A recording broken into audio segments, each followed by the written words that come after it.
ఒక్క రోజులో scene reverse అయింది. నిన్నటి వరకు ఆయన్ని రియల్ హీరో అన్న ఫ్యాన్స్ ఇప్పుడు కోపంతో రగిలిపోతున్నారు. యూత్ లీడర్ కాస్త సడన్గా విలన్ అయిపోయాడు. అతని ఒకే ఒక్క నిర్ణయం 18 లక్షల అభిమానుల హార్ట్ బ్రేక్ చేసింది. గత కొన్ని రోజులుగా సోషల్ మీడియాలో రాజ్యసభ ఎంపీ రాఘవ్ చద్దా క్రేజ్ విపరీతంగా పెరిగిపోయింది. ఫేస్బుక్, ఎక్స్, ఇన్స్టా, యూట్యూబ్ ఎక్కడ చూసినా ఆయన వీడియోలే. కామన్ మ్యాన్ తరపున సభలో రాఘవ్ చద్దా అడిగిన ప్రశ్నలు బాంబులా పేలాయి. కేంద్ర ప్రభుత్వాన్ని ప్రశ్నలతో కడిగి పారేసిన ఆయన తీరు లక్షల్లో లైకులు వచ్చాయి, కోట్లలో ఫాలోవర్స్ని సంపాదించుకున్నాయి. ఈ అభిమానం అంతా ఒక్క రోజులో ఆవిరైపోయింది. కోపంగా మారింది ఇది కాస్త. రాజకీయాల్లో శాశ్వత శత్రువులు ఉండరు, శాశ్వత మిత్రులు కూడా ఉండరు అన్నట్టుగా రాఘవ్ చద్దా మొన్నటి వరకు విమర్శించిన బీజేపీతోని ఇప్పుడు చేతులు కలిపారు. దీంతో 48 అవర్స్లో సోషల్ మీడియాలో ఏకంగా 18 lakh ఇన్స్టాగ్రామ్ యూజర్స్ ఆయన్ని అన్ఫాలో కొట్టారు. యువతలో ముఖ్యంగా జెన్ జీ ఓటర్లలో చద్దాకున్న ఇమేజ్, ఆ క్రేజ్ ఒక్కసారిగా డ్యామేజ్ అయిపోయింది.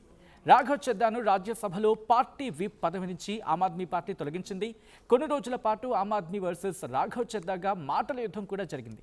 ఆ తర్వాత ఆ పార్టీకి రాజీనామా చేశారు. కేజ్రీవాల్కు కుడి భుజం లాంటి రాఘవ్ చద్దా 2026 ఏప్రిల్ 24న కమలం గూటికి చేరారు. ఒక్కడు కాదు, తనతో పాటు మరో 6 ఎంపీలను వెంటబెట్టుకుని వెళ్ళి కేజ్రీవాల్కు బిగ్ షాక్ ఇచ్చారు ఆయన. ఆప్లో అవినీతి పెరిగిపోయింది, అక్కడ ఊపిరాటం లేదంటూ ఆయన ఇచ్చిన వివరణ రాజకీయ వర్గాలను షేక్ చేసింది. నెంబర్ 2 నాయకుడే పార్టీని వీడ్డంతో ఆమ్ ఆద్మీ పార్టీ పునాదులు కదిలిపోయాయి.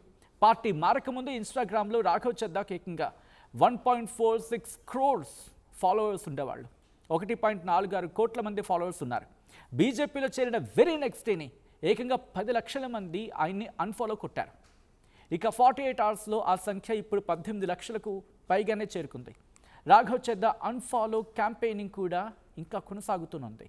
అంటే రాఘవ్ చద్దాను అన్ఫాలో చేయాలనే క్యాంపెయిన్ కావచ్చు, లేకపోతే రాఘవ్ చద్దా అన్ఫాలో అనే క్యాంపెయిన్ కావచ్చు, ఇది ఇంకా కంటిన్యూ అవుతూనే ఉంది. అతని ఫ్యాన్స్ సోషల్ మీడియాలో ఆయన్ని అన్ఫాలో చేస్తూ స్క్రీన్ రికార్డ్ చేసి వీడియోలు పోస్ట్ చేస్తూ ఉండడం ఇంకా షాకింగ్ అంశం ఇది. అది చూసి ఇంకొంతమంది ఆయన్ని అన్ఫాలో చేస్తున్నారు.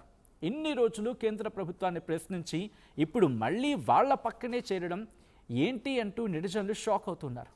రాఘవ్ చద్దా రాజ్యసభలో డెలివరీ బాయ్స్ భద్రత పట్ల, ట్రాఫిక్ సమస్యల పట్ల, రైట్ టు రీకాల్, డిజిటల్ హక్కులు, mobile data carry forward, stock market ఇన్వెస్టర్స్పై పన్ను రద్దు కోసం ఇలా ఎన్నో రకాల డిమాండ్స్ వినిపించారు రాజ్యసభలో.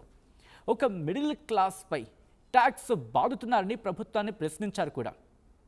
అది చూసి అతనిపై పెంచుకున్న అభిమానం ఎక్కువ రోజులు చద్దా కాపాడుకోలేకపోయాడు. అతను కూడా అందరిలాగే పదవుల కోసం పార్టీ మారే పొలిటీషియన్ యూత్ అనుకుంటున్నారు.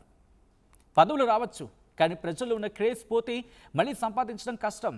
రాఘవ్ చద్దా తీసుకున్న ఈ నిర్ణయం ఆయన పొలిటికల్ ఫ్యూచర్ను మారుస్తుందా? ఈ సోషల్ మీడియా వ్యతిరేకత ఆయనకు పెద్ద దెబ్బగా మారుతుందా? రాఘవ్ చద్దా బీజేపీలోకి వెళ్ళడం కరెక్టేనా? మీరేమనుకుంటున్నారు? కామెంట్ చేయండి.